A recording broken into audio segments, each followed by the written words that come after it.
আসসালামু আলাইকুম, সবাই কেমন আছেন? আশা করি সবাই ভালো আছে। তো আজকে আমি দেখাবো গরুরা কি খায়। চলো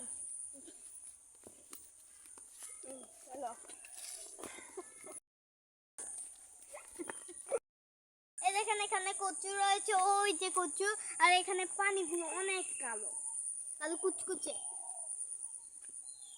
আর এখানে হচ্ছে ডুমুর গাছ, এই যে ডুমুর গাছ। এখানে ডুমুরগুলো পাঠালে ওই গাছে ডুমুর পাখি। এরা এখানে যে বাসটা একবার শুয়ে পড়েছে। এই যে একটা ডুমুর গাছ, এখানে পাকা ডুম্বুর নেই, গাছেই থাকে ডুম্বুর।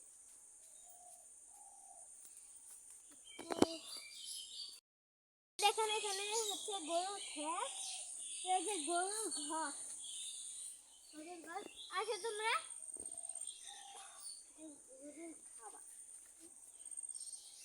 গরু খাবার এগুলো ধরলে না চিন্তা।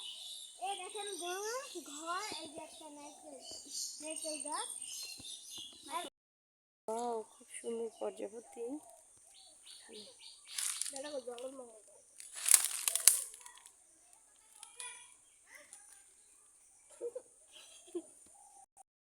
দেখাবো আমি আমার নানুদের গাছের কাঁঠাল। এই যে দেখেন, এই কাঁঠালটা মাশাআল্লাহ দিয়ে অনেক বেশি বড় হয়েছে। ওই যে ওই গাছেও একটা রয়েছে। এগুলো আর এগুলো আছে না, ছোট ছোট ঝাঁকি পেকে যায়। এটা ফাইট করে আছে, কদিন পরে পাকবে, 2-3 দিন পরে। একদম নিচে যে একদম নিচে ঘাসের গোড়ার মধ্যে রয়েছে। আজকে আমি এখানে ছিল না, তারপরে ছিল হচ্ছে পড়ে গিয়েছে। আর এখানে লেবু গাছ রয়েছে। যে সবাই ভালো থাকবেন, আল্লাহ হাফেজ। আমাদের ভিডিও শেয়ার কমেন্ট অবশ্যই করে যাবেন। বাই বাই, লাইক করে যাবেন। বাই বাই, সবাই ভালো থাকবেন। আল্লাহ হাফেজ।